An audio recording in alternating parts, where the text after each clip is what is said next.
Bienvenidos de nuevo a las jornadas de naturopatía femenina organizada por el Foro Hispanoamericano de Naturopatía. Hoy día vamos a ver la parte psicosomática. ¿Por qué se desequilibra la salud de las mujeres? ¿Y cómo funciona la psicosomática? ¿Cómo influye la psicosomática en la salud en general, en hombres y mujeres? Pero como ejemplos vamos a tomar enfermedades típicas en mujeres. Mi nombre es Nicola Pauli, soy alemana, vivo desde hace más de 20 años en Bolivia. Soy psicoterapeuta y en la psicoterapia, en la psicoreprogramación trascendente, el sistema con el que trabajo, usamos la psicosomática como método de diagnóstico y método de evaluación y seguimiento. Así que es muy importante, es un pilar dentro de la psicoreprogramación trascendente, la psicosomática. Y ahí tienen algunos otros datos que pueden revisar si les interesa más detalle.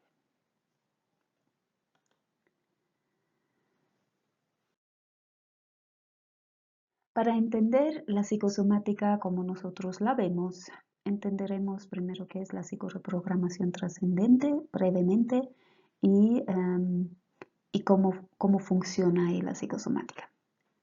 La psicoreprogramación trascendente ha sido creada por el Dr. Raúl Antesana Sarabia, con el que trabajo y en otros congresos hemos participado juntos.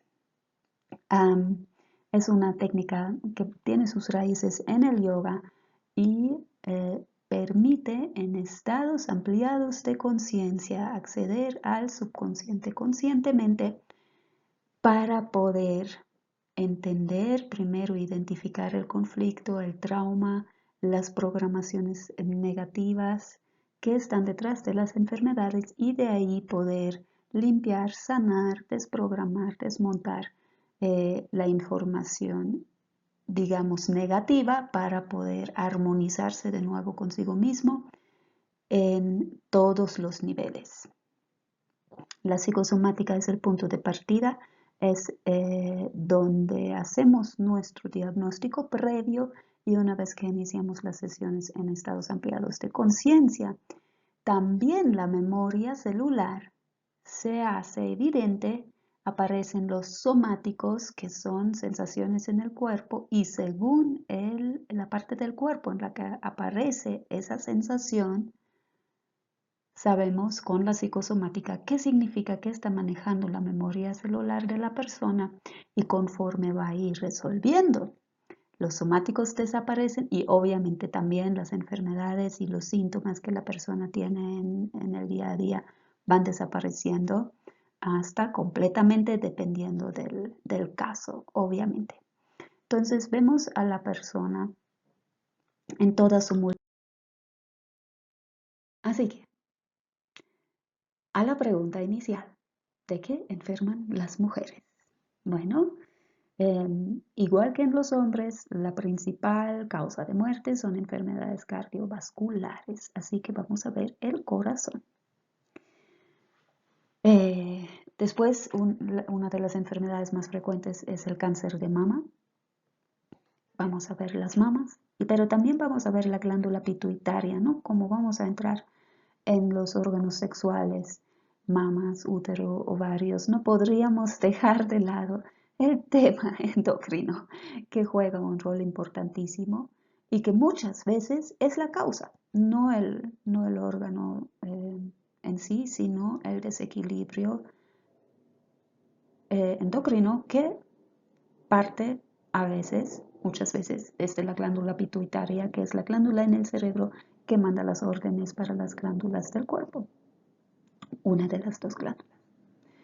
Después, cáncer de cuello uterino, es muy frecuente en mujeres, depresión, quistes ováricos, infecciones urinarias y osteoporosis.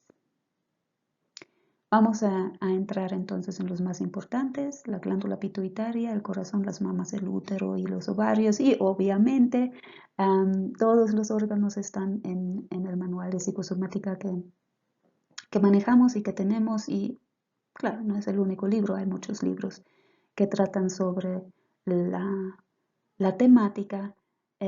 Hoy día mi objetivo es de que se pueda entender un poquito más qué es lo que ocurre detrás de eso.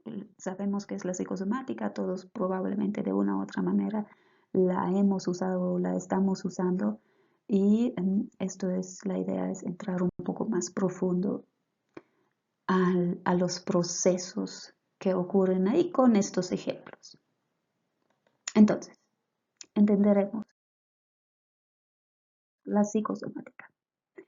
La psicosomática como palabra viene del griego psique igual a alma y soma igual a cuerpo. Significa entonces que la psicosomática es la interrelación entre el alma y el cuerpo.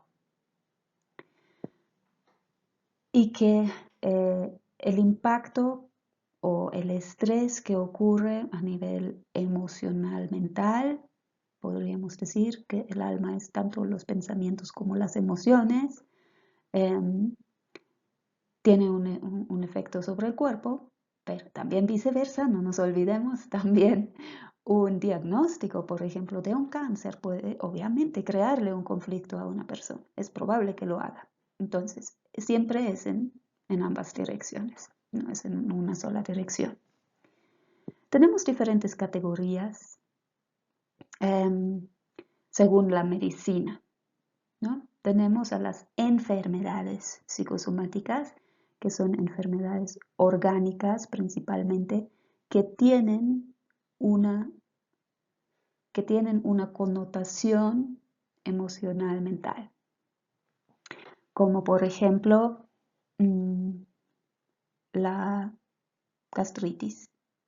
Sería una enfermedad psicosomática, ¿no? Porque sí hay claramente un proceso, síntomas y un problema orgánico, pero por detrás se nota que, o el síndrome de colon irritable, también la medicina claramente lo maneja como enfermedad psicosomática, porque es muy evidente cuánto influyen las emociones en la presencia y en la intensidad de los síntomas.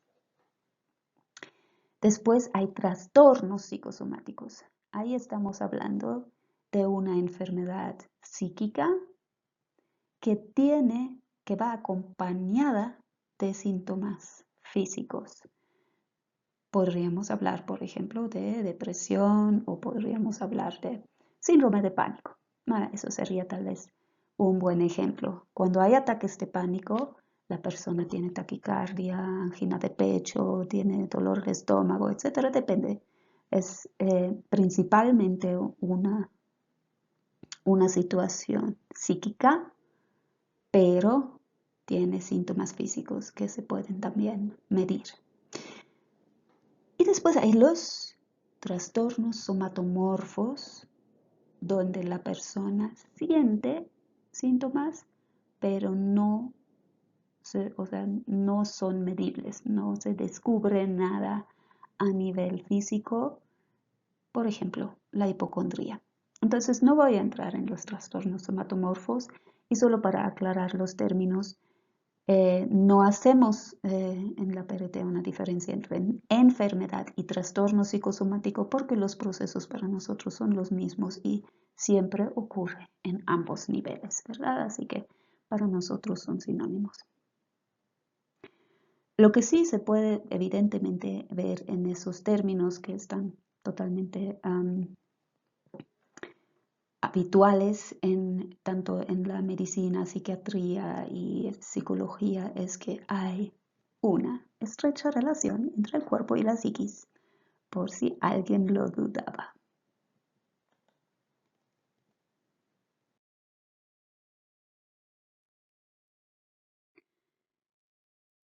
En la psicoreprogramación trascendente, explicamos el proceso de la psicosomática de la siguiente manera. El cuerpo naturalmente está en equilibrio. Cuando pasa un conflicto o trauma, ese sería el impacto, y ese trauma nunca es la situación vivida en sí, es lo que creemos y interpretamos sobre el hecho. Entonces ahí los patrones psicoemocionales se refiere a las creencias, a nuestras interpretaciones, a cómo vemos el mundo. Eso juega un gran rol. La situación se encuentra con nuestra interpretación de la situación y por ende con las conductas consecuentes. Vamos a dar un ejemplo hasta ahí. La misma situación, un piropo en la calle, puede para una persona significar un halago, va a sonreír y va a continuar su día feliz. Para otra persona puede significar una transgresión sexual, se va a asustar, se va a estresar o se va a enojar y se va, o sea, continúa su día y se queja de lo que ocurre en la calle. Otra persona no habla el idioma, no entiende lo que ocurre y por ende no pasa nada, ¿verdad? Entonces, la situación, el conflicto en conjunto, se crea junto a nuestros patrones psicoemocionales y eso crea conductas determinadas. En el cerebro, ¿qué pasa? Cuando tenemos la elaboración, o sea, el trauma, el conflicto, el cerebro tiene una fórmula biopsíquica que corresponde a los patrones psicoemocionales y a las conductas. Si o siempre que algo no va según mi plan, me enojo, eso sería una conducta, ¿no? Entonces la fórmula biopsíquica del cerebro en ese caso sería adrenalina y estrés y agresión.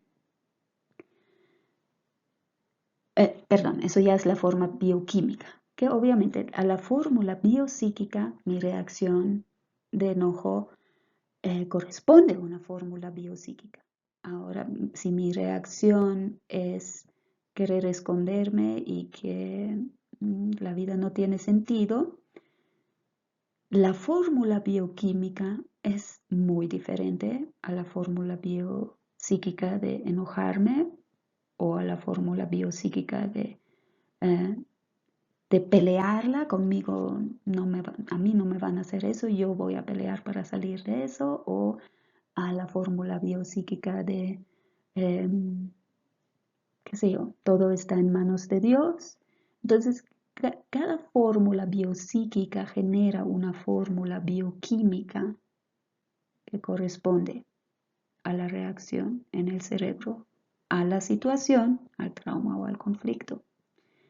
Esa fórmula bioquímica, si tomamos por ejemplo las hormonas del estrés, a la larga si el conflicto permanece, si el conflicto es muy fuerte, no necesita mucho tiempo. O si el conflicto permanece durante mucho tiempo, va a generar alteración celular. A nivel sistémico, no tanto, sino en un lugar específico que corresponde, en un órgano específico que corresponde al conflicto. Psique, órgano, psicocerebro, órgano, psique, cerebro, órgano, psique, cerebro, órgano. Y cuando la alteración y degeneración celular específica es muy grave o persiste durante mucho tiempo, entonces tenemos una enfermedad psicosomática. Entonces, los procesos desencadenantes en el cerebro a través de la psique, lo que ocurre en el cerebro, lo cual obviamente repercute en el cuerpo. Eso es lo que estudiamos a detalle en la psicoreprogramación trascendente para poder ayudar a la persona que viene a la consulta a entender cómo lo ha creado y a revertir el efecto.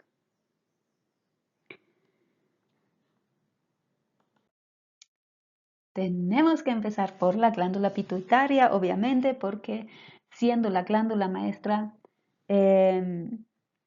influye en todas las funciones de nuestro cuerpo de una u otra manera.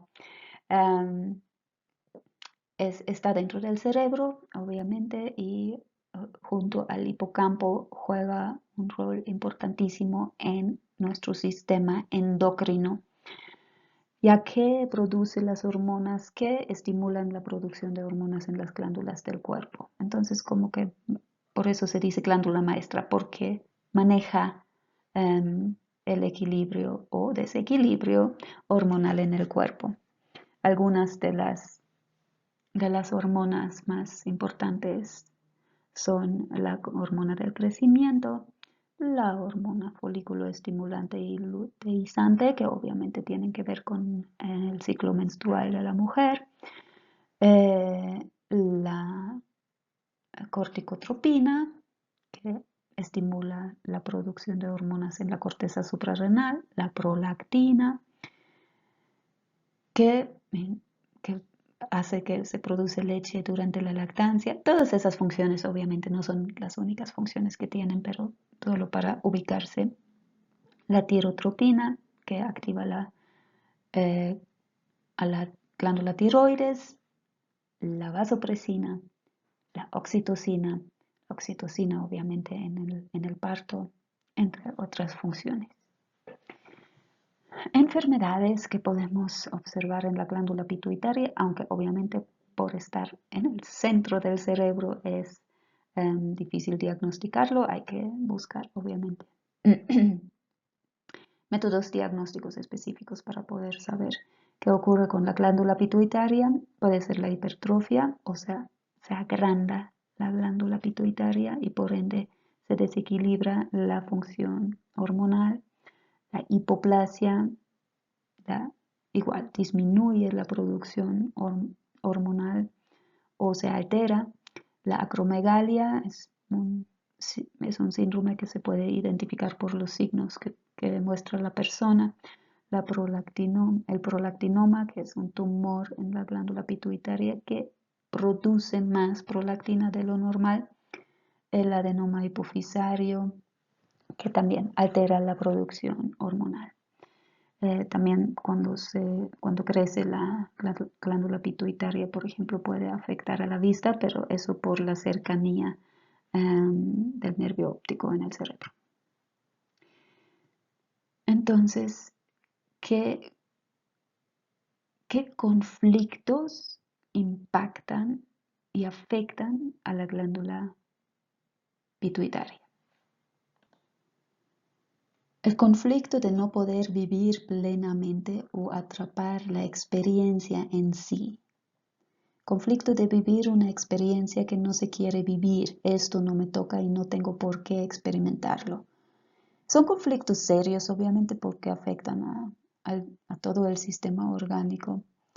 Tuve una paciente, por ejemplo, que nació en una relación de pareja que ha sido muy complicada, con humillaciones, con deslealtades, etc. Y ella estaba como que al medio, teniendo que mediar entre los padres. Y ella tuvo ese conflicto de vivir, eso no me toca y no tengo por qué experimentarlo. Entonces estaba peleada con la existencia, con lo que le tocó. Y tenía un prolactinoma y tenía problemas de fertilidad a causa de eso, ¿no? Entonces por eso vino y pudo ver el conflicto y ese tipo de cosas son, ¿no? Son cosas que realmente afectan profundamente a la vida de la persona.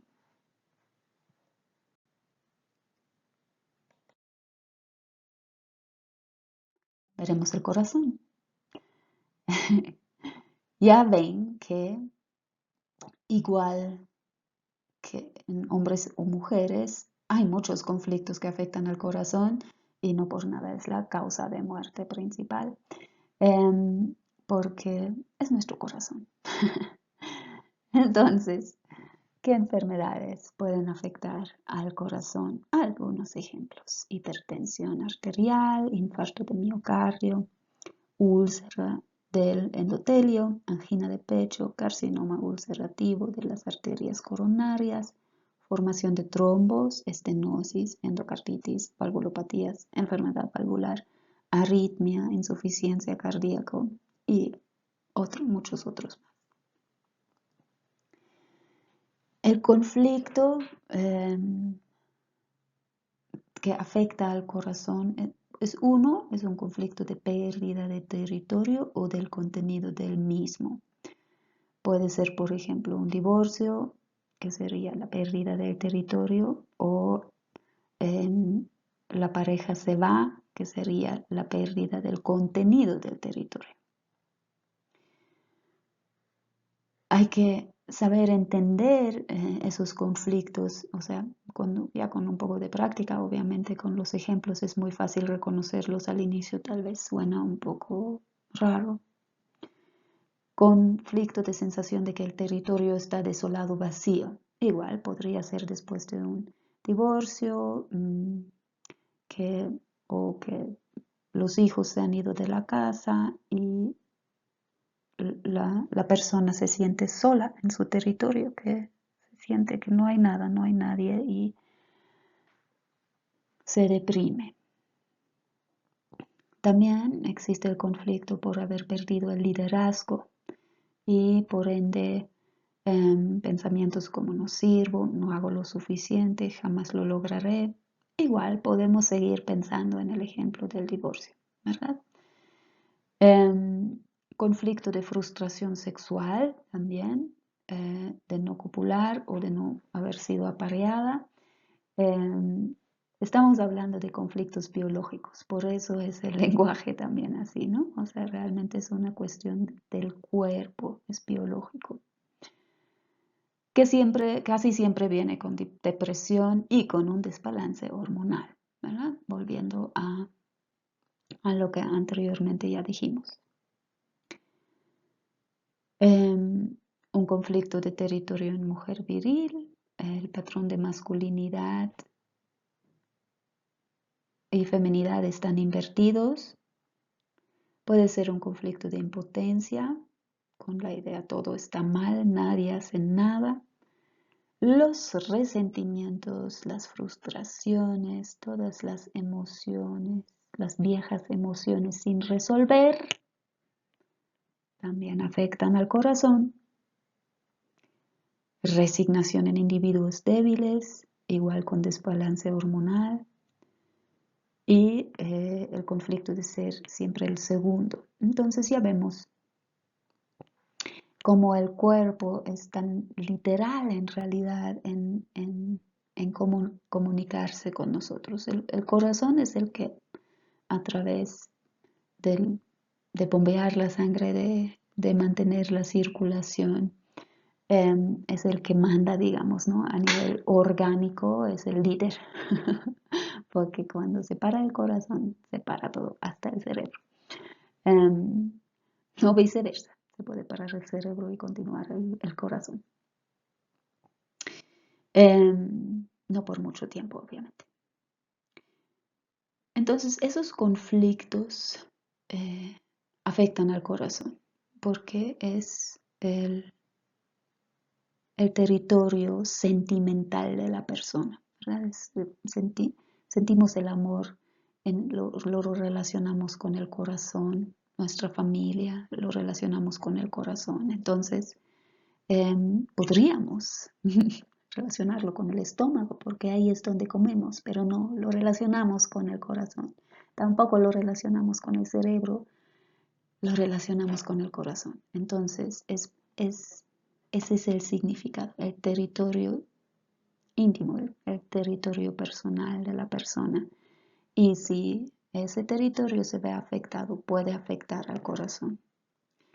Ahora, para aclarar el tema del ejemplo que di del divorcio, no significa que toda persona que tiene un divorcio va a tener un problema en el corazón. No. Uno, porque no siempre tiene que ser un conflicto.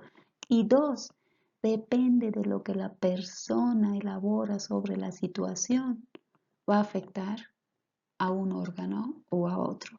La misma situación externa, como un divorcio, puede tener un sinfín de diferentes conflictos dependiendo de cómo la persona lo toma, según sus patrones y según sus conductas y sus creencias.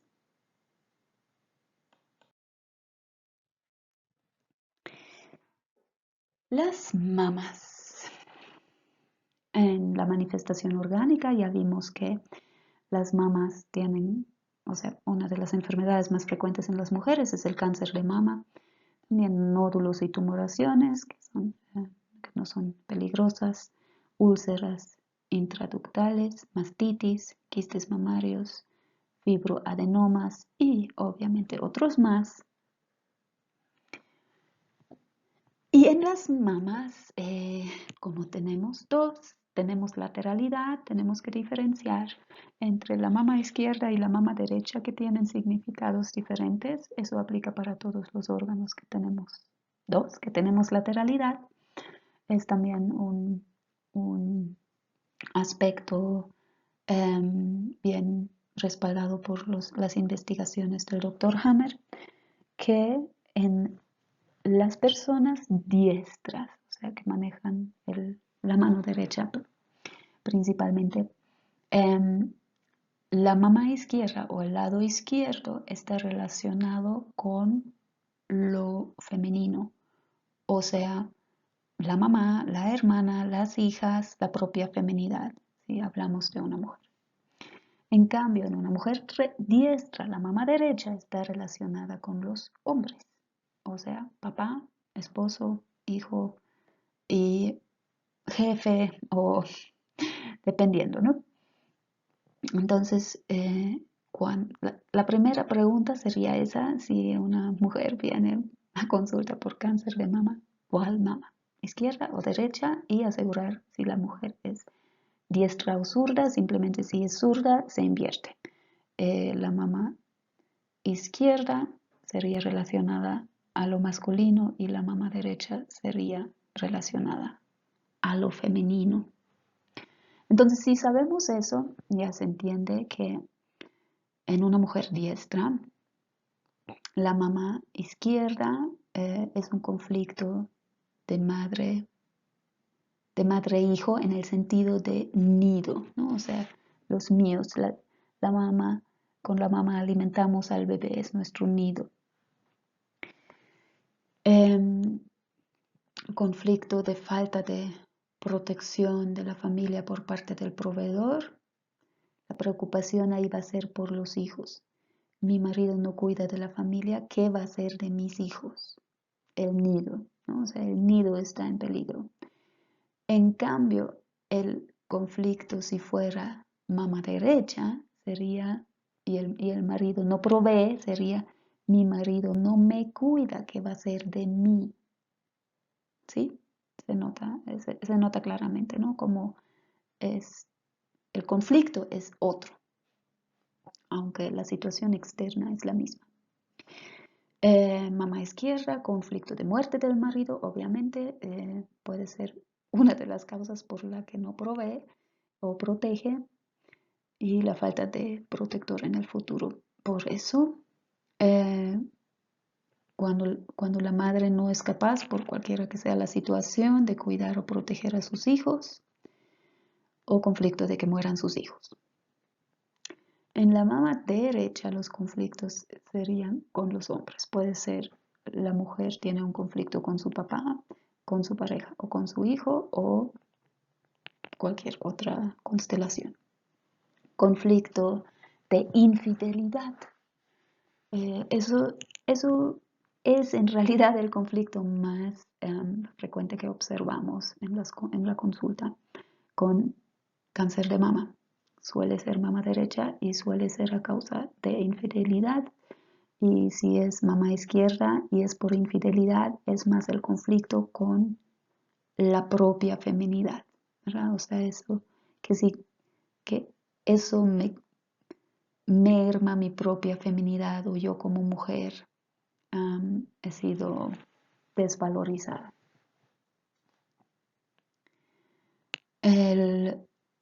Y el conflicto de deslealtad también puede ser, ¿no? Si no es con la pareja, por ejemplo, con el jefe que tiene como que el rol de protector y proveedor, entonces si hay una deslealtad de parte del jefe, también puede causar puede afectar a la mama derecha. Eso es, por ejemplo, algo que con solo el conocimiento de la psicosomática se le puede ayudar a la persona que viene a la consulta naturopática a identificar su conflicto y poder, por ende, resolverlo. Si no lo identificamos, es mucho más difícil resolverlo. Si lo identificamos, podemos resolverlo. Y si lo resolvemos, eso libera al órgano del continuado impacto psíquico, bioquímico, neuronal, que manda todo el tiempo la señal de que hay algo ahí no está bien, que hay algo en disarmonía, en incongruencia, en conflicto, y que el cuerpo eso lo va a recibir y mostrar. Entonces, si resolvemos el conflicto, el cuerpo va naturalmente a tender a volver a su equilibrio. Los ovarios, tanto órgano reproductivo como también endocrino, podemos observar hipogonadismo, orquitis, quistes, cáncer. Lo que más se ve son quistes de ovario y aunque generalmente no son peligrosos, pero sí llama la atención que hay tanto y obviamente para la psicosomática eso es un indicador importante, siempre se toma en cuenta. Los conflictos que afectan al ovario son conflicto grave de pérdida por muerte o separación, conflicto grave de pérdida de bienes, conflicto de connotaciones sexuales y conflicto de desvalorización femenina. No soy suficiente mujer, no soy suficiente femenina, comparaciones. Y el ovario entiende que tiene que producir más óvulos para, o sea, quistes, más ovarios para poder hacernos más mujer. Entonces eso es el cuerpo intentando resolver el problema psíquico que manejamos y generalmente se trata del último conflicto, ¿no? Una desvalorización femenina que causa los quistes de ovario.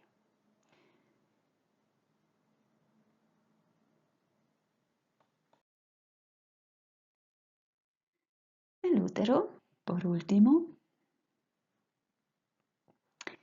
es el órgano de gestación y está constituido por 3 capas: el perimetrio, el miometrio y el endometrio. Entonces puede haber, sobre todo se ve alteraciones del endometrio, la endometriosis, carcinoma del endometrio, también puede haber carcinoma del cuerpo uterino, úlceras, amenorrea, mioma. Tampoco no son nada raros, ¿verdad? Lamentablemente. Y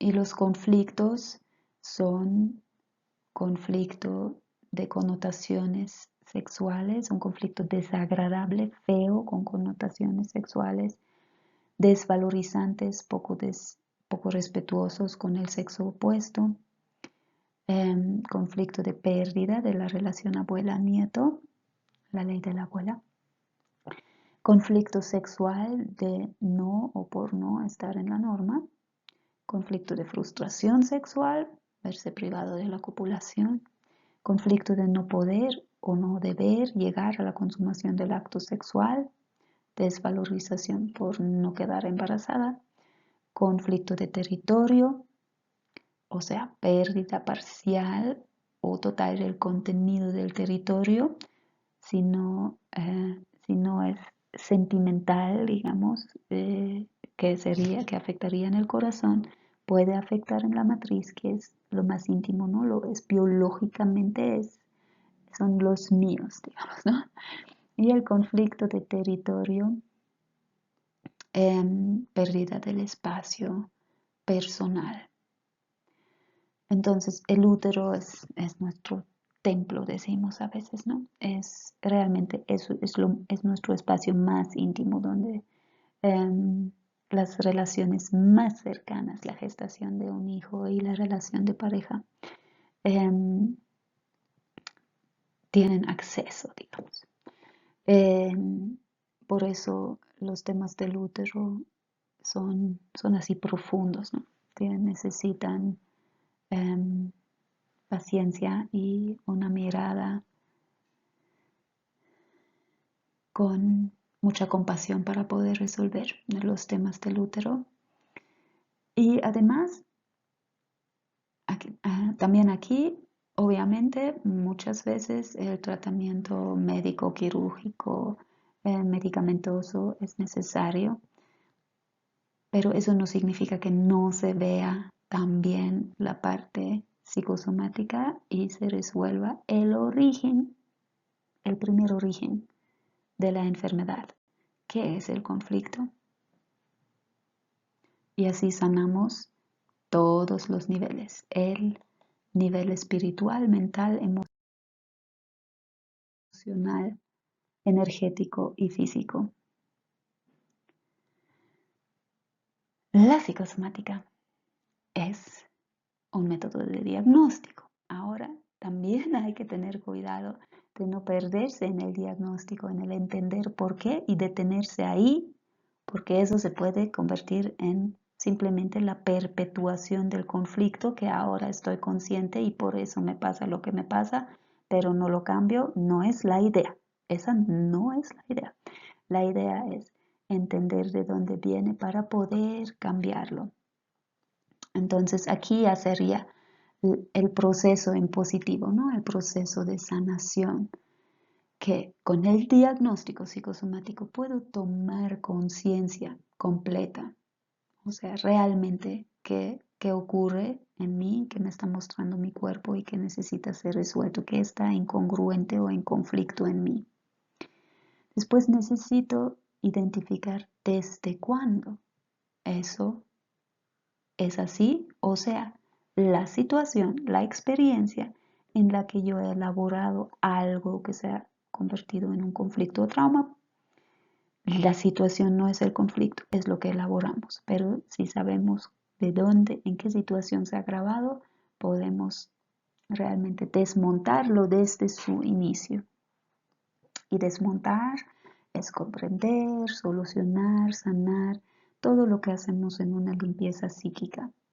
Ahora, ya desde este punto, desde el punto desde cuándo, pero mínimamente en la limpieza psíquica, necesitamos tener las herramientas correctas que nos permiten acceder a esos niveles de conciencia en la psicoreprogramación trascendente. Por eso las sesiones son siempre en estados ampliados de conciencia, porque la mente consciente solo tiene una porción de la información y todo lo demás está en el subconsciente. Entonces necesitamos tener una herramienta que nos permite manejar y acceder a todos los niveles de conciencia al mismo tiempo, como en el caso de la psicoreprogramación trascendente, que accede al consciente, al subconsciente, al supraconsciente y a la conciencia celular al mismo tiempo, y la limpieza psíquica ocurre en todos los niveles. La desprogramación de lo que hemos elaborado, de lo que hemos decidido, lo que hemos asumido en esa situación, en todos los niveles. Y una vez que hemos hecho la limpieza y la desprogramación, podemos hacer una reprogramación. Si hacemos la reprogramación antes de hacer la desprogramación, van a ser dos programas que corren al mismo tiempo y se sobreponen, digamos. Y habrá que ver cuál es más fuerte, cuál se impone. Pero no es una solución definitiva, porque a veces hacemos las reprogramaciones con afirmaciones, ¿verdad? Pero si hacemos la desprogramación primero y recién sobre el Canva en blanco ponemos la reprogramación, solo la reprogramación va a funcionar y el efecto y el resultado es contundente. ¿Y cómo lo estamos programando en estados ampliados de conciencia? Directamente desde el subconsciente va a estar funcionando. Las personas que vienen a las sesiones muchas veces dicen, sí, tengo que trabajar en eso. Y yo les digo con la perrita, no. O sea, si lo haces en la sesión, está hecho. Listo, o sea, solo no te retractes, ya está hecho. No se tiene que trabajar en eso cuando está realmente grabado, reprogramado en todos los niveles después de haber hecho la desprogramación en todos los niveles. Y entonces hemos hecho la toma de conciencia, la limpieza psíquica y la reprogramación. Y con eso, el Canva en blanco, entramos y a la reprogramación es como es un mensaje de nuestra esencia más que algo, ok, me voy a reprogramar como fuerte y eficiente porque eso es lo que quiero en mi vida. No, una vez que hemos desprogramado, oímos, escuchamos a nuestro interior cuál es la verdad. Y esa es nuestra reprogramación. Y esa siempre es una armonización consigo mismo, congruencia, armonía, homeostasis, salud. Y esa armonización y esa reprogramación positiva, obviamente, también tiene su fórmula biopsíquica. Esa reprogramación la voy a experimentar con una sonrisa, con alegría, con gratitud, con emoción, con ilusión.